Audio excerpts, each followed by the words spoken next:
power struggle for global oil dominance just took a dramatic turn, and it might change what you pay at the pump. OPEC+, the powerful alliance of oil-producing nations led by Saudi Arabia and including Russia, has taken a bold step that could send ripples through economies and energy markets worldwide. Starting in October, the group has committed to increasing its oil production, though at a much slower rate than in previous months. The key motivation behind this move? Saudi Arabia is determined to claw back its slice of the global oil market, potentially at the expense of higher prices or industry stability. But here's where it gets controversial. Is this a smart strategy or a risky play that could backfire? Let's break down what's happening. On Sunday, 8 members of OPEC+ met online and agreed to boost production by 137,000 barrels per day beginning in October. This number is noticeably smaller than earlier monthly increases. Compare this with the roughly 555,000 barrels per day added in September and August, or 411,000 in July and June. Many found this decision surprising, coming just as the world braces for weaker oil demand during the Northern Hemisphere's winter months, which traditionally brings a risk of too much oil and not enough buyers. And this is the part most people miss. OPEC+ has started to reverse a significant 1.65 million barrel per day cut, and they're doing it more than a year ahead of schedule. Even before this, the group had already unwound an earlier reduction of 2.5 million barrels per day since April, a change that on its own represented about 2.4% of the world's daily oil needs. Jorge Leon, an analyst at Rystad and a former OPEC insider, summed it up. The barrels may be small, but the message is big.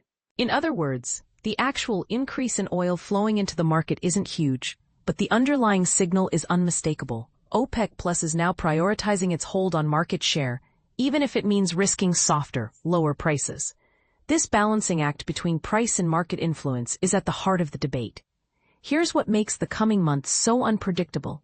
It was easy for OPEC+ to ramp up output over the summer, when global demand is high. But the real challenge is about to start, as demand typically slows towards the year's end. Saudi Arabia has also used these increases to put pressure on other members, like Kazakhstan, which was producing more than agreed. Meanwhile, the United Arab Emirates has quietly expanded its own capacity, aiming for higher production targets. Politics can't be ignored either. Earlier this year, U.S. President Donald Trump urged OPEC+ to pump more oil in a bid to lower domestic gasoline prices, a campaign promise with real economic consequences. The supply boosts have led to a 15% drop in oil prices so far this year, putting a squeeze on oil companies' profits, the lowest since the COVID-19 pandemic, and leading to tens of thousands of layoffs globally. Still, oil hasn't crashed. It's holding steady around $65 a barrel, thanks to Western sanctions on Russia and Iran that keep supplies tight. Yet OPEC+ has struggled to meet even its promised increases. The reality is that most of its members are already operating near their maximum output. This means only Saudi Arabia and the UAE have meaningful room to ramp up production, a point backed by both analysts and official data. Before this latest deal, OPEC+ was juggling 2 main rounds of production cuts, one of 1.65 million barrels per day among 8 key members, and a broader 2 million barrel per day group-wide cut set to last through 2026. But is this new strategy wise, or will it trigger more volatility and job losses? Could pushing for market share end up hurting OPEC+ in the long run, especially if prices slide further? Or is this a clever move to solidify their influence before competitors can catch up? What do you think? Is OPEC+ right to take this risk for the sake of market share? Or should they prioritize stable prices and industry jobs?